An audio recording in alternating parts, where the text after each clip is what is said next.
Right, Instagram, YouTube, and TikTok. My house literally just got broken into 2 hours ago.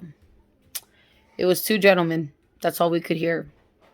But because I had my four kids with me, I wasn't going to risk going downstairs, fighting these guys, and then coming up to check on the kids. So we all ended up staying in the room.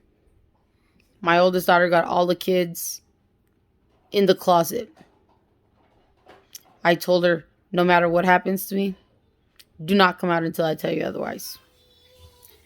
And eventually, my mama grizzly bear came out.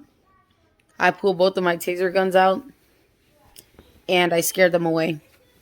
Within 5 seconds of that, they threw a can of our food outside, out of the patio, and then they spit off.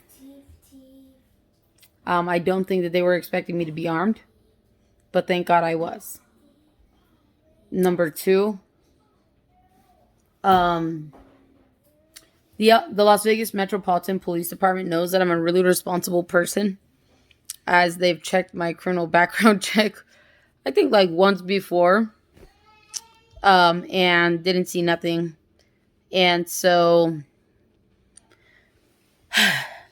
they know, apart from me being a mom and apart from me being an activist, they know I'm a decent person. And I gotta say, just in general, that's what makes the biggest impact as an activist, when they know that you're not a threat. Because they know that you're honestly fighting for people's rights and that you're not necessarily out there just to cause issues or whatever. And they know that whenever I have an emergency with one of my kids, I drive 62 mph on surface streets, but this is only because it's an emergency and I gotta get them to the hospital before it's too late. Metro knows it really well. They know that I would never drive like that under normal circumstances. And I'm grateful for my brother because he taught me how to drive defensively, effectively, and safely. And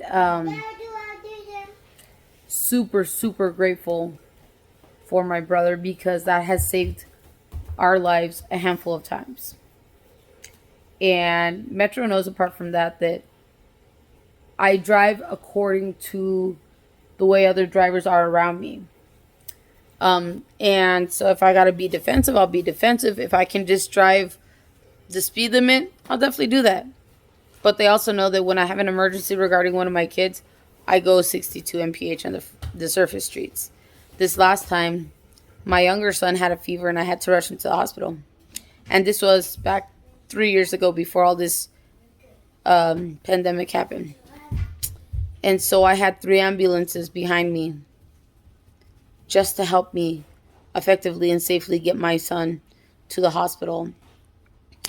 And to all 3 of those ambulance technicians, their assistants, and the nurses in there, thank you guys so much. Because of you, my son is okay and he's thriving. He is, right there. And super grateful for you guys. So thank you. I really appreciate it. That's one of the awesome things about Las Vegas, is that community over here always sticks together no matter what. Hence, Vegas strong. So thank you guys so much for your time. And I'm just glad that we got through that insane time of burglary. My purse was up here with me, so I guess they felt very cheated, which is probably why they threw the canned food outside of the patio, which is fine. It's a damn can. I don't care. You're not going to compare a canned food with somebody's life. You know what I mean? But maybe now when they break in, they'll think twice. Because it was really fucking stupid. And I'm just glad that my maternal instincts finally kicked in and I ended up really scaring these people. And like I said, I busted out my 2 taser guns. I had my Kubaton ready. And the whole 9. You don't ever play with a mother and her children. Because just like that, we can switch the script really quick. And it will be you running instead. But anyways, fam, thank you guys so much for your time.